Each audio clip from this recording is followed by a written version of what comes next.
Sejam todos bem-vindos ao Psicast, o podcast do CRP 21, que traz reflexões sobre as conexões da psicologia e, na oportunidade de hoje, sobre o esporte. Hoje, nós vamos discutir os desafios, as oportunidades e os ganhos no contexto da psicologia do esporte. Uma área que vem em grande expansão e tem tido um grande impacto positivo na comunidade brasileira.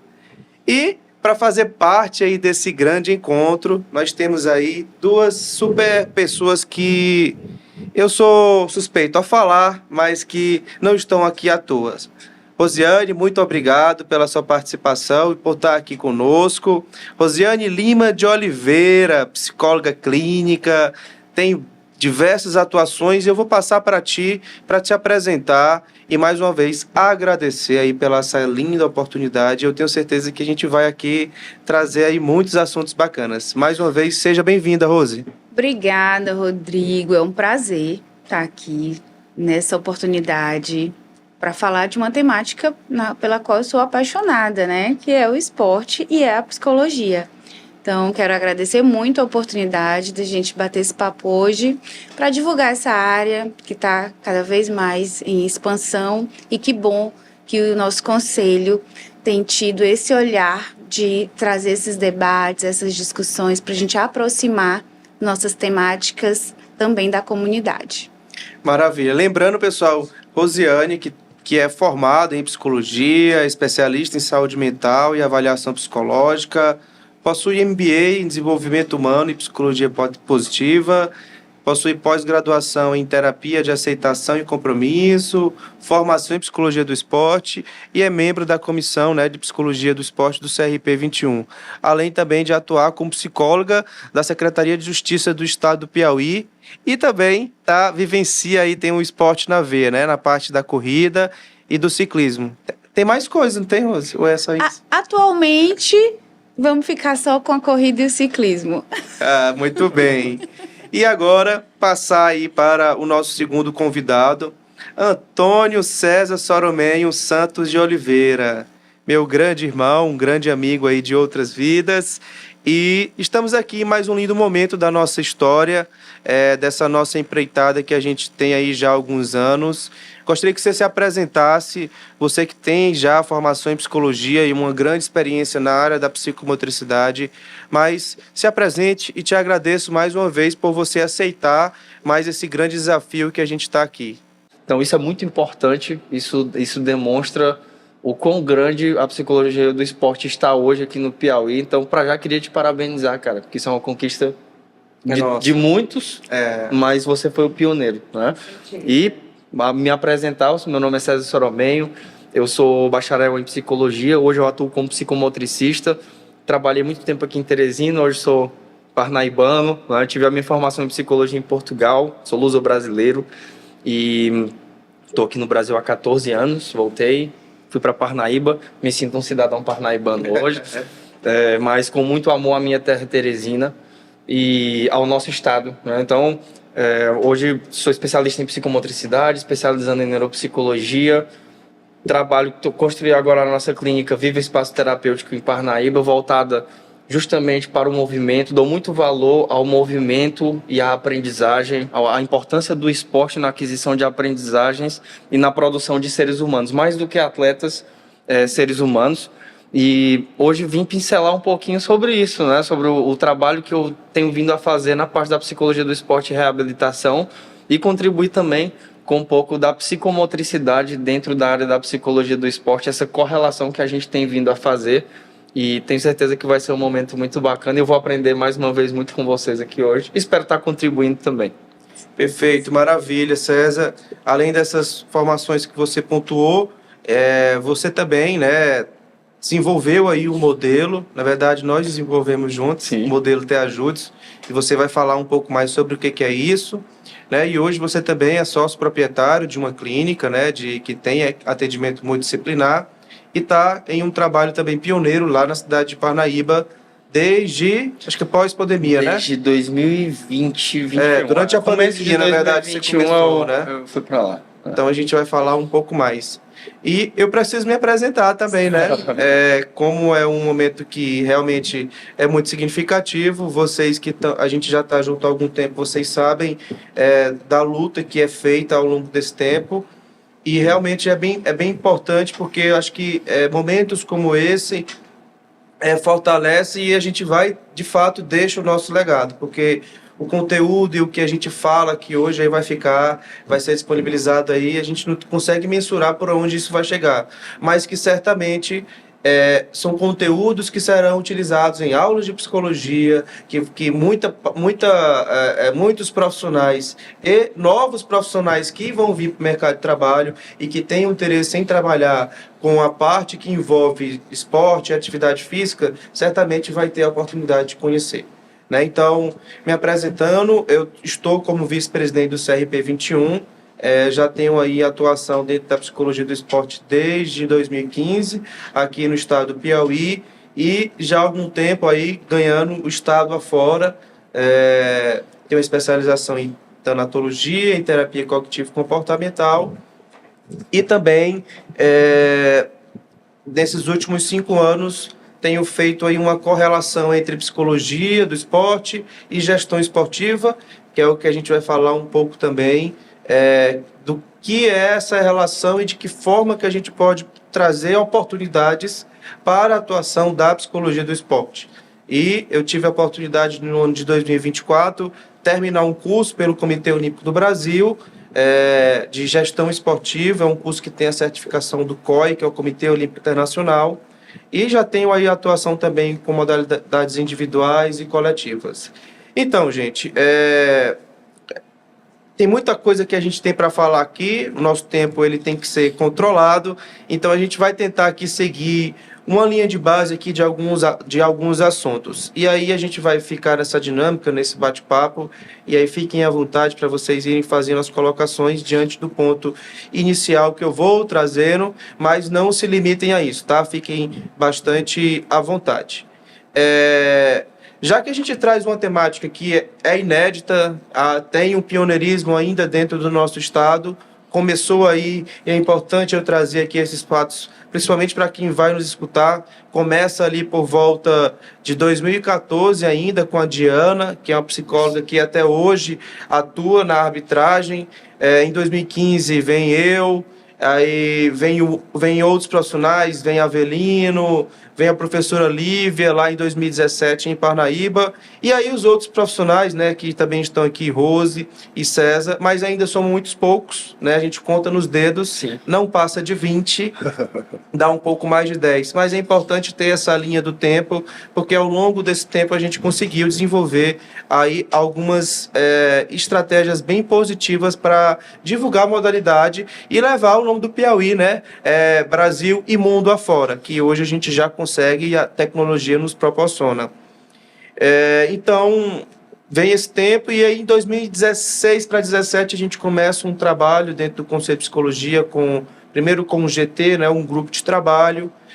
Inclusive, César, você já fez parte, né, em anos anteriores. A Rose já está aí há algum tempo, e o principal objetivo, né, desse grupo, que depois se transformou em uma comissão especial, é, de fato, levar uma informação específica da nossa área, né, que é a psicologia do esporte. E aí eu já pego esse gancho, fazendo esse contexto histórico, e quero escutar de vocês o que vocês percebem ainda. A gente brinca, mas isso é uma coisa séria, e eu acho que precisa ser, sim, mais discutido, e aqui é o momento para isso. Nós ainda temos alguns percalços, nós temos ainda algumas dificuldades, e eu queria escutar de vocês. Rose, o que você percebe aí hoje de barreiras ou de coisas que a psicologia ainda precisa ser fortalecida e aí mais direcionada para o contexto esportivo, na sua perspectiva, tanto aqui a nível municipal, estadual e até nacional? Queria que você falasse um pouco sobre isso, essa importância. Sim. Desse nosso reconhecimento. Sim, a psicologia do esporte é uma ciência que tem muitas comprovações de resultado, eficácia, Mas no nosso contexto aqui, estado, acho que até nível Brasil mesmo, nós temos tido um crescimento, mas com muitas barreiras ainda a serem superadas. No meu ponto de vista, a gente ainda tem muita dificuldade de achar que a psicologia do esporte é só para momentos de crise ou é específico para atletas de alta performance. E a psicologia do esporte ela é muito mais ampla. Claro que atletas olímpicos, atletas que buscam resultados de destaque, né, vão sim se beneficiar da psicologia do esporte, mas a nossa visão e o nosso trabalho é realmente olhar para o movimento, para o papel do movimento, né, dessa conversa que há entre habilidades físicas e habilidades emocionais. E cada vez mais a gente comprova que para que um corpo performe de alguma forma, eu preciso estar, né, emocionalmente bem, estável, equilibrado e ter recursos para lidar com as adversidades. Então, acho que hoje a gente enfrenta essa barreira, né, de se inserir nos contextos esportivos de uma forma mais efetiva, mas porque as pessoas ainda também não entendem muito bem, né, o que nós fazemos, como é que a gente pode contribuir. E aqui já é uma primeira oportunidade para a gente começar a esclarecer sobre esse trabalho, né? Nós atuamos na alta performance, sim, mas muito também na reabilitação, muito também nas atividades de tempo livre, que hoje cada vez mais a gente debate a importância da qualidade de vida, do movimento ser indispensável, inclusive como protocolo de vários transtornos mentais. A gente já não discute mais a importância da prática da atividade física e a psicologia do esporte vem para possibilitar uma melhor relação desse indivíduo com o movimento, né? Então, é muito amplo a atuação e aí essas são algumas das barreiras que eu pessoalmente percebo que a gente tem encontrado, mas que estamos ali trabalhando para esclarecer, para psicoeducar e que as pessoas saibam cada vez mais, né, como a gente pode estar contribuindo. Perfeito. Acredito que é bem isso mesmo. Ainda falta mais ações de psicoeducação, né, de uma forma permanente. E talvez o ponto bem estratégico e que pega um pouco também do que a gente vai falar de forma continuada nesse podcast, da importância da preparação mental, seja em qual área for, que isso precisa ser mais institucionalizado. Percebe, Rose? Sim, sim. Porque uma vez que a gente consegue, de uma forma mais efetiva, ter isso nas instituições de graduação, já tem um aumento significativo dentro da pós-graduação, mas focalizar isso bastante na graduação, principalmente do curso de psicologia, né? Porque ainda é uma barreira que a gente encontra de que tem a disciplina de psicologia do esporte ainda mais no curso de educação física do que propriamente da psicologia. Sim. Então, essa psicoeducação parte de um processo que precisa de institucionalizar. Concordam? Concordo. Né? E acho que outra coisa que você traz também, Rose, que não é só rendimento. Mas, afinal, o que é rendimento? Exato, né? O que é performar com excelência? O que é um atleta olímpico? Né? São perguntas que é importante a gente se fazer e também estar psicoeducado, porque a gente tem uma visão muito deturpada da coisa. Ou no imaginário muito lindo. Exatamente. E o esporte de rendimento não é uma coisa tão maravilhosa. Maravilhosa no sentido de que os processos de treinamento são situações bem dolorosas. Exato, né? A gente vê atletas, né, no alto rendimento ou que buscam qualquer tipo de performance, e aí eu achei muito interessante você pontuar, porque o conceito de performance ele é muito subjetivo e é individual, né? Então vai de cada um saber qual é o seu objetivo e como esse objetivo está muito alinhado com o seu momento de vida, com os seus propósitos, com os seus valores. Eu acho que esse é um ponto assim que para mim sempre norteia a minha atuação É entender o que esse indivíduo realmente busca e como aquilo faz sentido para a vida dele, né? Então, passa por essas questões e a gente tá aqui hoje, inclusive, para debater, né? Porque é um processo muito individual, né? Você pode ter 5 atletas de alto rendimento querendo tem o mesmo objetivo, né? Mas cada um vai estar numa época de vida em que as pessoas, o staff, toda a equipe técnica vai ter que estar adaptada e entender qual é o melhor processo para que ele chegue aonde ele quer chegar, né? E que ele entenda aonde é que ele quer de fato chegar. Se ele sabe onde ele quer chegar, né? Então é todo um processo psicológico em que a psicologia do esporte ela realmente está comprovado, né, que os atletas com psicólogos do esporte eles têm um rendimento melhor, eles alcançam os objetivos com uma dificuldade menor, não com facilidade, porque facilidade não existe. Exato. No esporte de alto rendimento, é nenhum esporte, na verdade. E eu acho que é isso que o Rodrigo também quis pontuar, né? Que o caminho vai envolver dificuldades, vão ser... Ele vai encontrar alguns percalços de adaptação de rotina. E aqui a gente está falando de qualquer atleta, amador ou profissional. Com o boom da corrida, vou puxar a sardinha aqui para minha área, né? Que hoje a gente vê muitas pessoas se cobrando, às vezes, performances que estão gerando, na verdade, sofrimento, Exato. em vez de trazer satisfação. Então, o psicólogo, ele vai atuar nesse ponto de trazer essa clarificação de ideias, de objetivos, para que aquela pessoa entenda o que realmente faz sentido para ele e como buscar esses objetivos, né? Como enfrentar as dificuldades diárias de um ciclo de treinamento que exige muito, né? Que não é de uma hora para outra que os resultados surgem.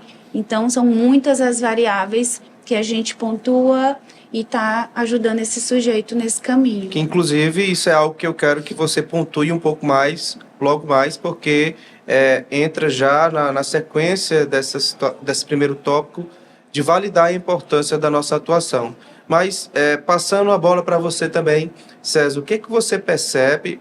E a gente traz aí também uma outra perspectiva de atuação que também é muito rica, que tem aí um leque de oportunidades e que em alguns nichos eu percebo que ainda tem muito pouca informação da forma mais estratégica e os processos também de aprendizado, a linha estratégica de trabalho que o profissional pode fazer para melhorar, né, para trazer uma melhor qualidade de vida para o indivíduo. Fala um pouco dentro da tua perspectiva, o que você percebe ainda, né, disso que a gente vem falando de barreiras, de dificuldades, e pode falar um pouco mais também sobre do que de fato você hoje vem trabalhando. Na questão da reabilitação, né, porque foi falado aqui do alto rendimento, no qual é onde há a grande visibilidade do esporte, né? No esporte hoje, as pessoas acham que um psicólogo do esporte, ou que um atleta, se você faz um esporte, você vai trabalhar para competir, para ser um atleta de alto rendimento.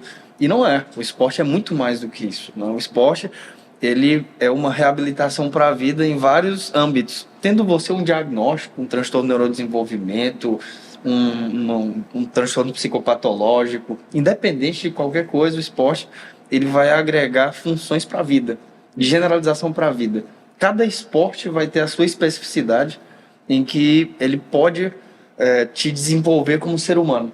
Então, o que eu vejo hoje, principalmente no trabalho com o público neurodivergente ou neuroatípico, né, que são principalmente as crianças e adolescentes ali diagnosticados com transtornos mentais, psicopatológicos, transtornos do neurodesenvolvimento, que são acometidos na infância, a falta de informação, né? Você pode ir, por exemplo, para a psicologia do esporte escolar.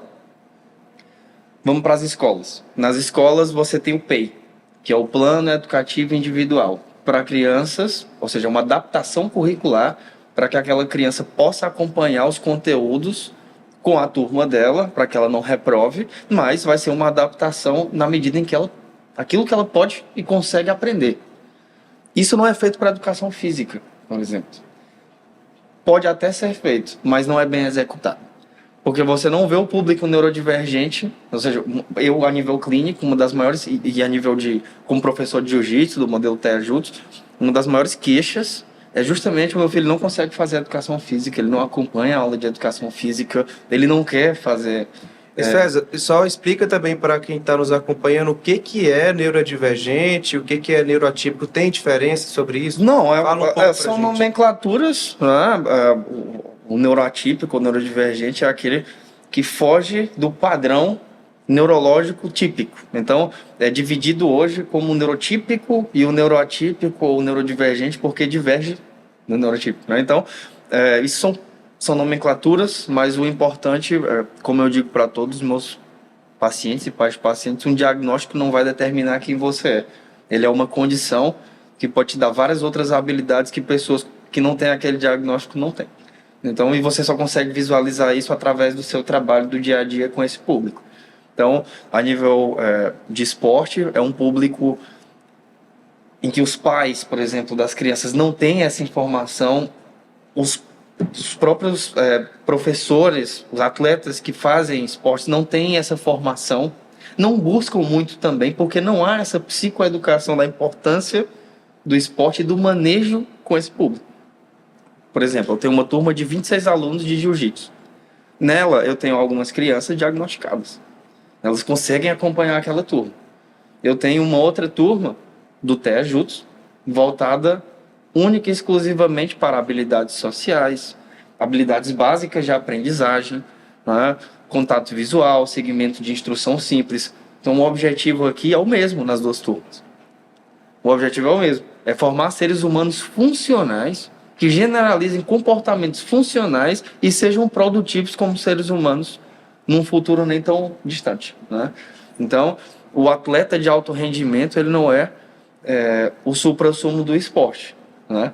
O atleta de alto rendimento, ele é uma variável do esporte muito validada por conta do histórico do esporte. Porém, o esporte é muito mais do que o alto rendimento, né? Então, o esporte hoje, ele, através do trabalho com o público neuroatípico, tem as Paralimpíadas, que é um espetáculo, né? Tem muita vontade, meu sonho é ir numa Paralimpíada, né? Acho que vou concretizar ele um dia, eu vou chegar lá. Tem a Paralimpíada, tem a Surdo-Olimpíada. Isso, tem a Surdo-Olimpíada. Então você vê, isso são recentes, né? A própria Paralimpíada está crescendo o número de esportes dentro da Paralimpíada, justamente porque o mundo está olhando para o quão importa. Não é porque você tem uma deficiência que você não pode ser um grande atleta. E não é porque você não é um atleta de alto rendimento que o esporte não vai te ensinar funções primordiais da tua vida, que é a nível de ser humano mesmo, ser humano, não é? Então, eu acredito que hoje a maior barreira é de fato aquilo que você reforçou da psicoeducação dentro dos contextos escolares, dentro dos contextos culturais das cidades, né? No Piauí, se a psicologia do esporte ela está crescendo agora, você imagina a parte de reabilitação, né? Que na psicologia do esporte do mundo é uma das áreas que hoje está em ascensão, mas ainda é das menos desenvolvidas, né? Então, a grande barreira hoje que eu vejo a nível piauiense, né, e brasileiro é a psicoeducação e, acima de tudo, a formação e o treinamento dos professores que dominam os esportes para que eles possam conduzir alunos neurodivergentes para se tornarem ou atletas de alto rendimento ou seres humanos funcionais para o mundo. Perfeito. Você vai falar um pouco mais sobre isso, e só complementando também, a Rose traz aí 2 tópicos, né, que vem muito dentro das áreas principais que a psicologia do esporte está atuando. Ela falou um pouco aí do esporte de rendimento, né, do alto rendimento, e também das práticas de bem-estar, que seria exercícios ou atividades de recreação. César traz aí um pouco do contexto do esporte que a gente caracteriza dentro da perspectiva que envolve um pouco mais de rendimento, o esporte paralímpico, mas você traz aí também uma outra linha de raciocínio que eu também trabalho com isso já há algum tempo, que é o esporte escolar, e aí a gente engloba projetos sociais e o trabalho dentro das categorias de base, né? Que hoje é também inclusive é o que a gente vai já trazer, um campo de oportunidade muito significativo aí para nós estarmos atuando, né? Então, hoje, por exemplo, o Brasil, há muito tempo, ele faz competições escolares e com esporte, com os esportes mais tradicionais, né? Com o dito típico, como você fala, e também tem para o esporte paralímpico. Então, isso vem num aumento muito grande e a gente precisa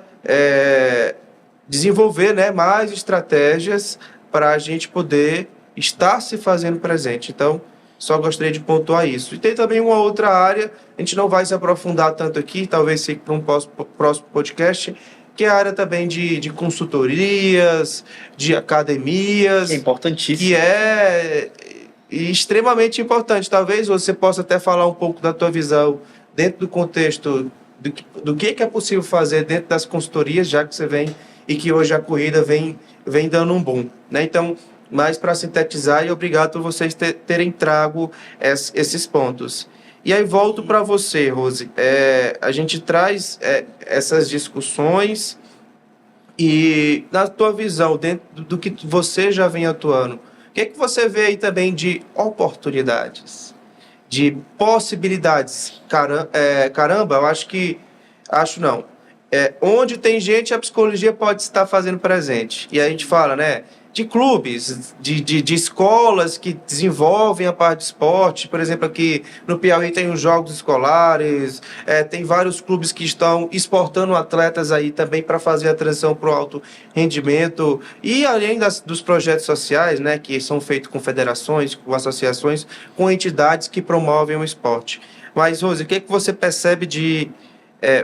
falado tudo isso e dentro da tua perspectiva, o que você vê de oportunidades para a atuação da psicologia do esporte, oportunidades para se trabalhar um programa de preparação mental, seja para qual público for. Queria que você falasse um pouco mais sobre isso.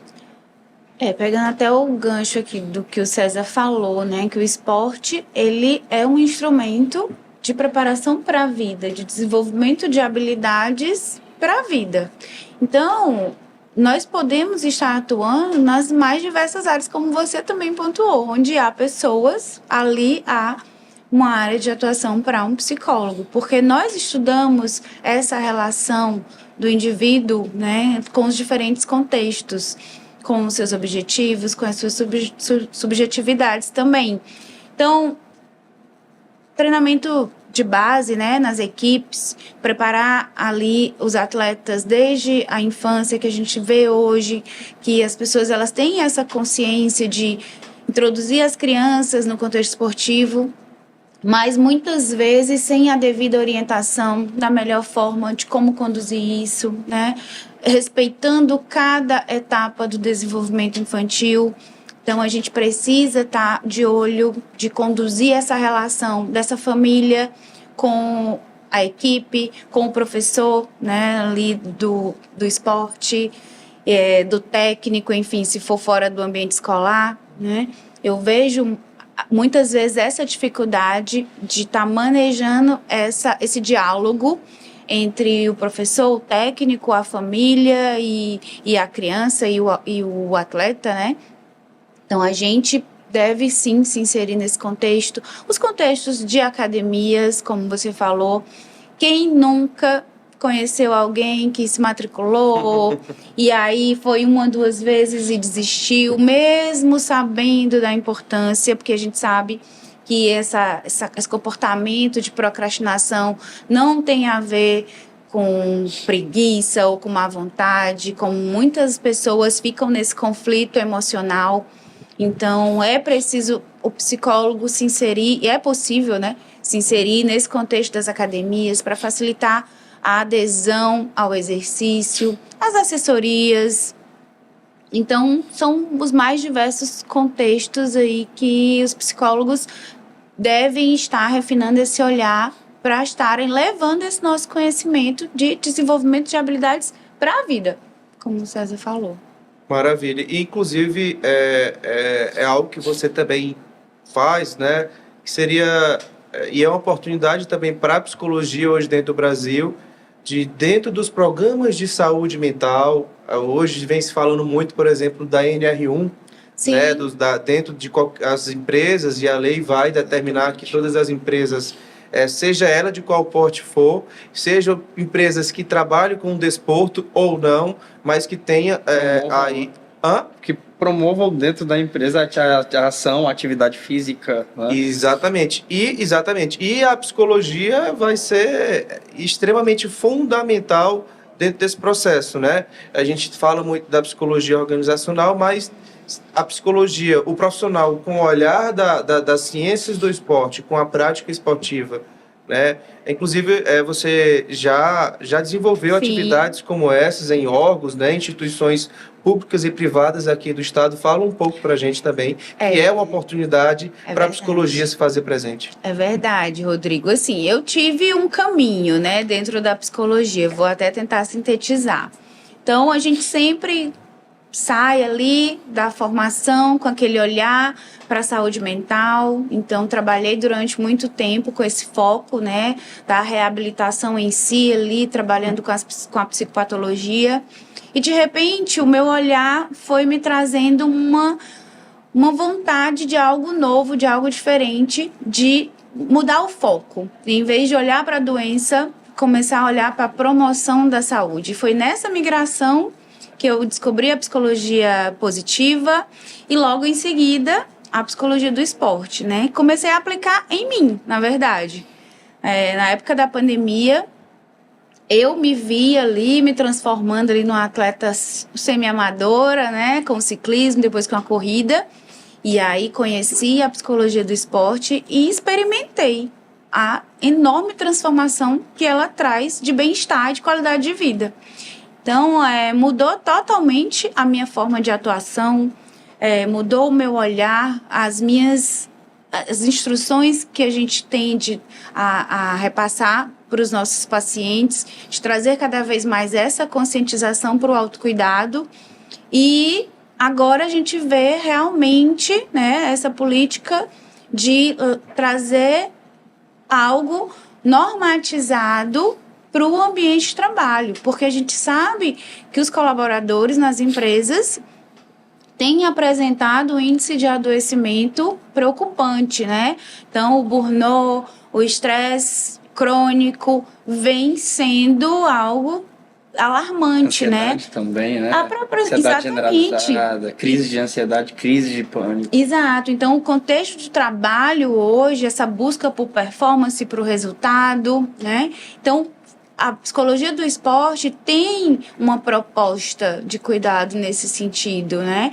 Então, foi daí que surgiu essa demanda de levar um projeto de mudança de hábitos, um estilo de vida inteligente. Esse tem sido, assim, o meu bordão, né? E a gente já desenvolveu isso em algumas empresas, que foi extremamente satisfatório as pessoas buscarem essa adesão e perceberem como pequenos hábitos de forma constante podem levar a grandes transformações na sua vida. Muitas vezes a gente fica bitolado com a ideia de que precisa fazer grandes modificações e, na verdade, não é, né? Todo comportamento, hábitos nada mais é do que um comportamento. Então, todo comportamento ele vai ali necessitar de uma organização, de uma repetição para se consolidar e naturalmente ser automatizado. Então, quando a gente fala em atividade física, nós temos aí um comportamento que é muito chamado assim, de hábito angular.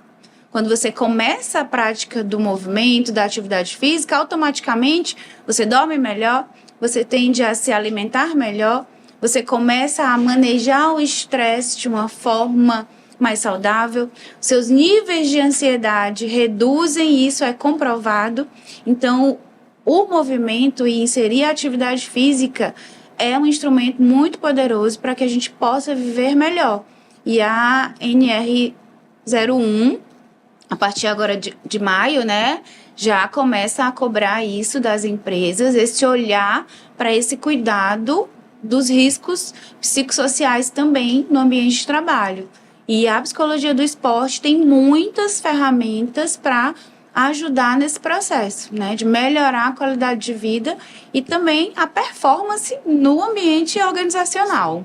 Afinal de contas, não só a empresa, né, mas a gente faz essa analogia com a nossa vida, é uma constante prova, Exatamente. né? E ela é muito cheia de percalços. E quando a gente não respeita ou não dá atenção devida para o nosso corpo, vem os processos somáticos, né? E tem a questão também, só de te interrompendo, que eu vou já pegando o passar pra ti gancho aqui mesmo. da Rose, é a questão a atividade física, o esporte, ele vai promover um sono regulado, que é um regulador de humor, e vai promover uma alimentação funcional, né, para a tua vida, que é a tríade. Né? Exato. É aquela tríade. Os pilares da São os saúde três mental. pilares da saúde mental. Então, Sim.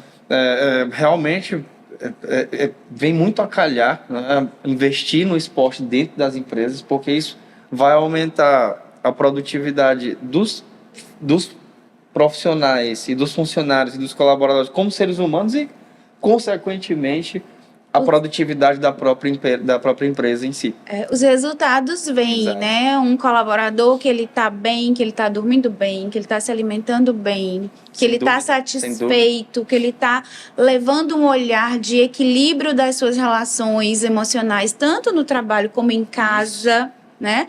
Esse é o colaborador que traz resultado. Sim. Então, não é que a gente está pensando em empresas que vão precisar agora não cobrar mais, vamos cuidar, vamos evitar estressar. Não é exatamente isso, mas favorecer o desenvolvimento exatamente dessas habilidades, desses recursos, para lidar com o estresse do dia a dia. Porque isso é algo que ninguém está imune.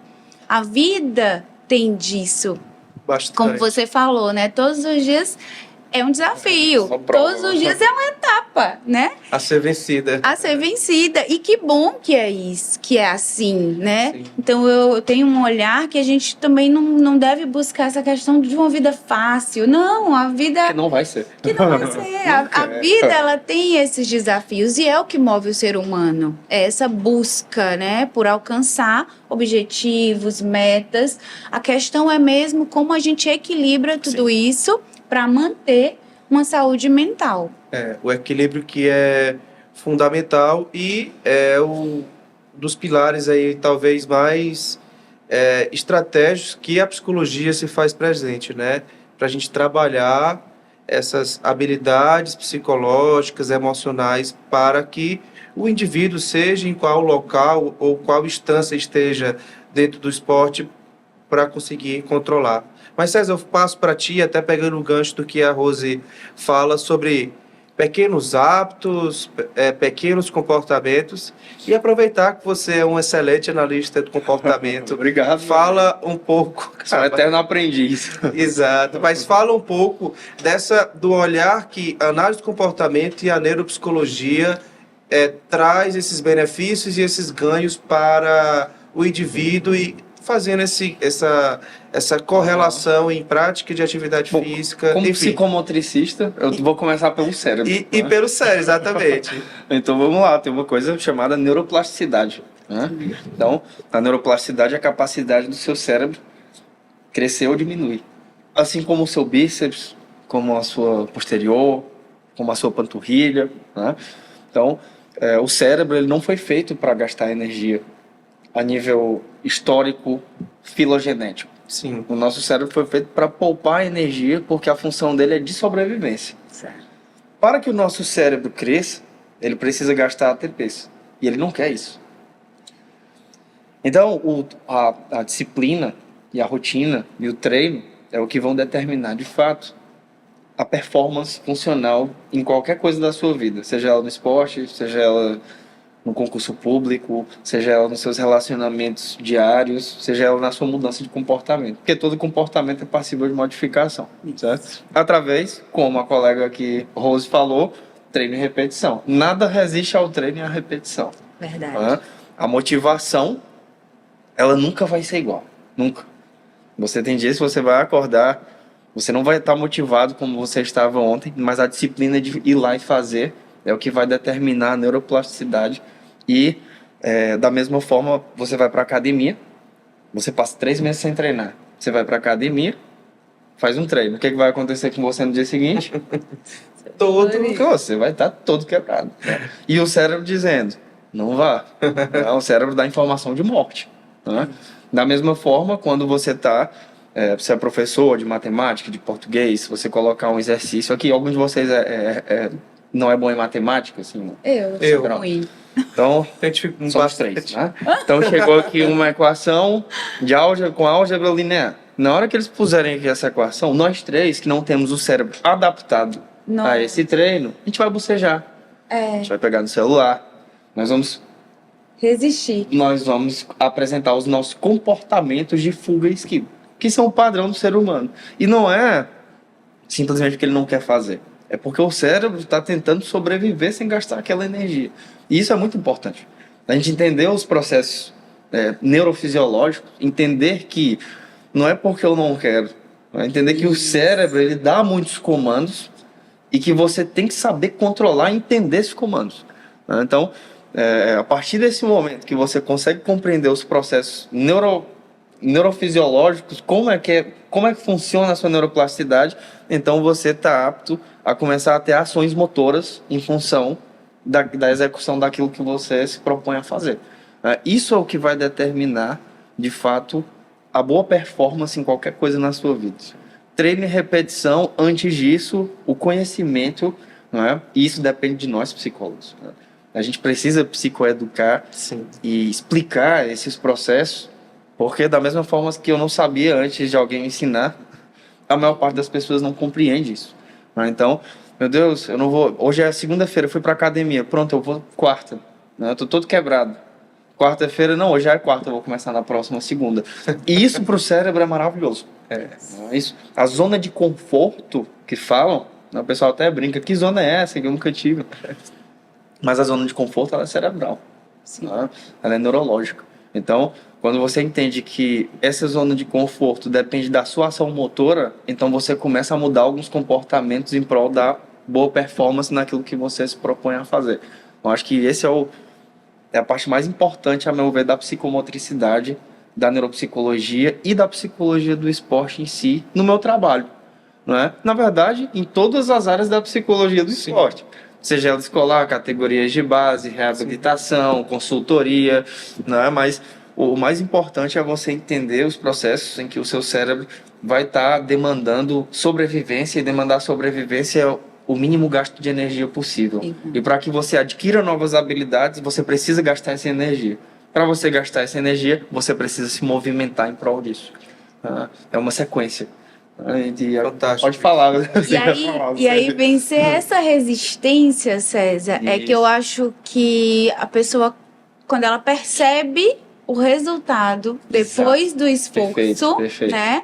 Você vê essa modificação, você vê que aquilo ficou um pouquinho mais fácil. Isso. É o que vai ser... A motivação. Exato, que é o que vai te manter motivado. Exatamente. Então, é preciso vencer um pouco E os resultados essa resistência, sair dessa sabe. zona platô, né? Isso. E expandir esse nosso limite. Isso. Que aí você percebe que tem um resultado, seu cérebro adquire uma nova habilidade, vai expandindo essa capacidade. Isso. E é assim que o desenvolvimento vai acontecendo. E entender que o resultado não é imediato. O resultado nunca vai ser rápido. Nunca. Isso é necessário muito tempo. Exato. E cada um de nós vai ter...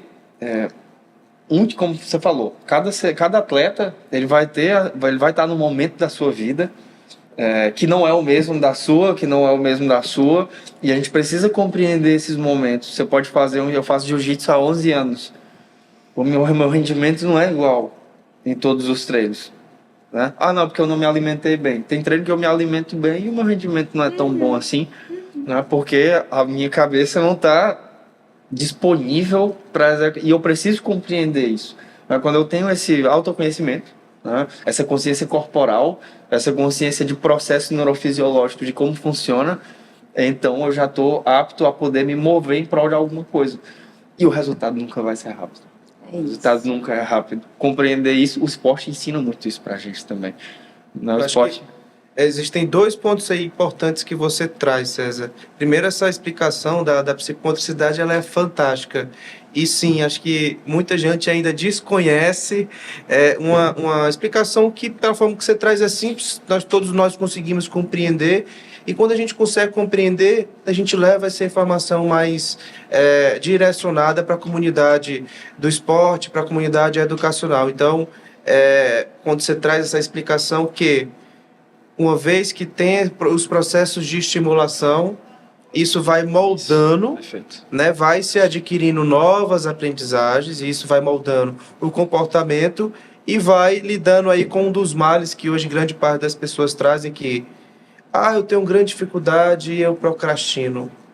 E o que é procrastinar? Exato. E aí a sua explicação ela é muito importante para isso, porque É exatamente aí, todos, né? a todo momento, e aí existem muitas variáveis, como a própria tecnologia, faz com que, tá tudo bem, já é o suficiente, tá bom, tá ótimo. Só que aí acaba ficando uma coisa muito mais disfuncional, desregulada, e aí acaba gerando, né, com outras situações, gatilhos, quando a gente trabalha com atleta, né, Rose, e faz treino de habilidades psicológicas, e aí vem muitas crenças, e aí, será que de fato isso é uma crença ou é porque a forma como essa pessoa foi moldada até o aqui e agora foi de uma forma talvez mais disfuncional, e até agora para essa pessoa pensa, tá tudo bem o jeito que eu tô, ou então eu aceito como eu sou, né? Sim. Isso faz muito a diferença, concordam? Demais, demais. Acho que esse processo, uma coisa que a gente não consegue é mudar o outro ou agir pelo outro, né? Mas o que nós conseguimos fazer é dar essas informações para que a pessoa possa mudar, né? A mudança ela depende de cada um de nós. E essa mudança, um processo importantíssimo dessa mudança é você entender que vão ter dias difíceis. E que nesses dias difíceis a disciplina vai determinar a tua motivação no final do dia e o teu resultado menos demorado, talvez. Que aí eu acho que é onde entra exatamente esse nosso trabalho, né? Como psicólogos, nesse processo de mudança de hábitos, Exatamente. né? Isso. Trabalhar essas expectativas do indivíduo, avaliar as suas motivações intrínsecas e extrínsecas, esse reconhecimento do que é possível de acordo com as habilidades que ele possui e ver em que momento de vida ele está. Isso. Toda mudança de comportamento vai precisar que a gente veja como aquela pessoa está encarando aquele comportamento, que interpretação ele tem daquilo, de nível de dificuldade, né? Se ele reconhece habilidades suficientes para encarar, né, esse momento de esforço inicial que o cérebro vai precisar para poder superar essa resistência. Então, isso tudo aí é um conjunto, um olhar mesmo mais amplo que a gente vai possibilitar nessa atuação, né, como psicólogo do Mas também é esporte. importante ressaltar as metas, não é? O trabalho de metas. As metas de curto, de médio e de longo prazo, não é? Estabelecidas de acordo com cada atleta ou com cada equipe. E sempre, César, metas com base em valores. Exato, exatamente. Né? Porque tem muita gente que muitas vezes até coloca uma meta, mas talvez aquela meta entre em choque com outras coisas que para ele é Exatamente. importante. São metas reais. E aí ele fica naquele conflito interno que muitas vezes nem o indivíduo se dá conta. Às vezes ele quer, vamos pensar, eu quero ganhar uma medalha, ou eu quero atingir tal coisa. Mas aquilo, talvez, durante o percurso, vá necessitar que eu abra mão de algo que para mim é muito valoroso, como, por exemplo, levar meu filho na escola todos os dias. E aí aquilo começa a atrapalhar, eu tenho que fazer determinadas coisas, mas quando eu faço isso eu abro mão de outras coisas que para mim são importantes. E fica esse conflito que muitas vezes o indivíduo não está conseguindo equilibrar. Então, metas com base em valores, né? O que verdadeiramente é importante para você e como a gente equilibra tudo isso. É extremamente importante isso, porque o que a gente percebe, não só na comunidade esportiva de rendimento, mas na comunidade, de uma maneira geral, que utiliza o esporte como... qual é o significado da importância dessa prática? Né? Então, eu faço por mim, Eu faço para mostrar para o outro? Eu faço para quê, afinal? Né? Então, o estabelecer uma meta e essa meta que tenha valor e significado, ela está bem também atrelada dentro do contexto esportivo da mensuração, daquilo que é possível ser feito, mas, como você falou, vão ter abdicações, vão ter vulnerabilidades maiores, porque qualquer tipo de treinamento, seja ele principalmente saindo de uma recreação para algo que vai me gerar um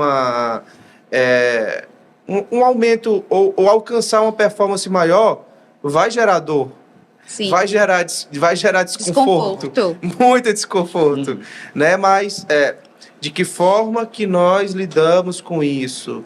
De que forma organizar todos esses processos? E aí acho que o treino de habilidades psicológicas, desde entender o porquê que as metas estão sendo escolhidas e como elas vão ser delineadas, e o mais importante, que você trouxe também, a simbologia e o significado de todo esse processo. Porque tem que fazer sentido.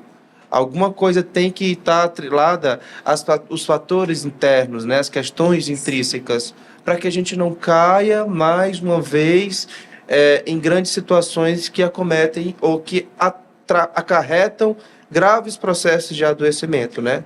Sempre está pautado em questões alheias. E isso equilibrado com o que eu consigo, com as minhas habilidades. Não o que eu acho que você...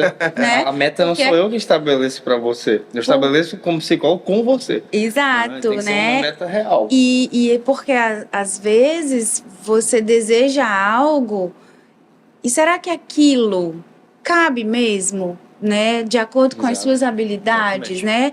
Digamos que eu quero muito ser uma atleta de ginástica. Será que eu tenho condições físicas? O meu contexto favorece a minha idade, né? Então, essa história de tudo que você quer, você consegue, precisa, né, de uma avaliação. Né? Muita calma nessa hora. Muita calma nessa hora. A gente escutou, né, durante muito tempo, né, frases assim, né, sua cabeça, basta você querer que você consegue. E aí a gente tem uma geração aí enfrentando até frustrações porque se apega nessa crença de que basta querer para conseguir. E tem todas essas variáveis que precisam estar em equilíbrio, né? E se está dizendo um pouco sobre esse ponto, para a gente ir aqui para o próximo, metas, desafios, seja qualquer coisa relacionada a isso, se dá a partir de que a gente possa se conhecer e compreender melhor, principalmente, as nossas vulnerabilidades. Exato. Porque para qualquer alcance de algo ou alguma coisa, será desconfortável. E entender como lidar no desconforto. Isso. Né? Então, acho que a psicologia ela é fundamental nesse processo e todo e qualquer indivíduo precisa ter em algum momento da vida. Se for para atleta ou para quem quer performar em um nível maior, isso deve ser item obrigatório, o acompanhamento dentro de uma comissão técnica da parte da psicologia. E seja qualquer pessoa que esteja com o esporte recreacional ou com atividade física relacionada à sua vida, é importante também compreender para direcionar em identificar valores, em identificar estabelecimento de metas e junto com o profissional vai te direcionar naquilo que vai ter um melhor e maior significado. Né? Exatamente. E César, voltando um pouco para ti, e para além do trabalho que você já desenvolve, é muito legal, e você sabe isso muito bem, Rose, que quando a gente se dedica e faz um trabalho da forma correta, um trabalho periodizado, isso traz ganhos, né? Muitas transformações, muitos feedbacks positivos. E César, fala um pouco para a gente do trabalho que você realiza com a parte da estimulação psicomotora, desde esse tempo que você vem fazendo de uma forma mais efetiva, fazendo essa correlação com o esporte de luta, que é o jiu-jitsu, o que isso tem trago aí de ganhos, de aspectos positivos e o que isso te leva também, poxa, eu vou continuar desenvolvendo isso, a ideia é trazer conhecimento a mais para a comunidade científica. Fala um pouco sobre essa temática. Bom, em primeiro lugar, ressaltar que a gente não faz nada sozinho nessa vida. Né? Então, eu tenho o apoio de muitas pessoas. Né? Para já, esse projeto do Teajutsu é nosso. Né? A gente começou, você lembra como foi difícil no começo? A gente começou em 2016, 2017, e ninguém apoiou a gente. Né? Só a Clínica Soromé, que é nossa. Né? E os pais viram a importância desse trabalho. A gente foi crescendo. Né? Hoje a gente tem uma estrutura, a gente tem um modelo de trabalho com estagiários, estudantes de psicologia, de educação física, no qual eu formo. Então também esse trabalho você nunca vai conseguir fazer sozinho, você precisa formar pessoas. Isso demanda tempo, isso demanda trabalho, isso demanda esforço. Você precisa formar as famílias. Você precisa engajar todo mundo no mesmo processo, que é um trabalho longo, né? Principalmente na parte de luta. Ainda há muito preconceito em relação à luta. Já ouvi várias vezes, nossa, meu filho, ele bate nos coleguinhas na escola, porque tem TOD, tem TDAH, e eu vou botar ele na luta para ele aprender a matar as pessoas, né? E não é esse o objetivo da luta, né? Assim como não é o objetivo do esporte de combate. Sim. Nenhum esporte de combate quer te ensinar a bater. Isso é um pressuposto básico da luta, não é? Do jiu-jitsu, de qualquer outra arte marcial. Não serve para você bater, ela serve para você se defender. Então, o esporte, a luta, o jiu-jitsu, ele tem agregado muito, em primeiro lugar, as famílias. Né? As famílias veem os relatos familiares de como essa criança está mais bem engajada a nível de habilidades sociais, a nível de pré-requisitos de aprendizagens cognitivas mesmo, pedagógicas, tempo de persistência sentado na sala de aula, tempo de persistência em atividades escritas. Uma criança que não conseguia ficar muito ansiosa antes de uma prova, que hoje tem uma autorregulação funcional em momentos anteriores aos eventos em que deixavam e manifestavam ansiedade. Então, assim, os ganhos têm sido incríveis. Tá? Tem sido o nosso modelo, ele é para o mundo. Acho que qualquer pessoa, inclusive quem estiver assistindo, você que goste, você que seja apto a dar aula no esporte, faça um projeto, desenvolva esse projeto. A nossa função aqui ela é comunitária. Né? A nossa função é fazer o mundo evoluir. Né? E como é que a gente pode fazer o mundo evoluir? Cada um na sua área. E se a gente está aqui na psicologia do esporte, acho que o mínimo que nós devemos fazer é possibilitar as pessoas que não têm tanto acesso ao esporte a terem. E mostrar a elas que o esporte pode salvar vidas no sentido de habilidades sociais, habilidades motoras, relações interpessoais, relações intrapessoais. Tudo isso vai ser promovido através de uma prática esportiva conduzida por pessoas aptas a conduzirem aquele esporte e que tem um manejo adequado para cada nicho dentro da psicologia do esporte. Eu trabalho com reabilitação, eu não trabalho com alto rendimento. Então, se você coloca um atleta de alto rendimento nas minhas mãos, eu vou dar o meu melhor. Mas o meu melhor não é o seu melhor, não é o seu melhor. Trabalho com alto rendimento.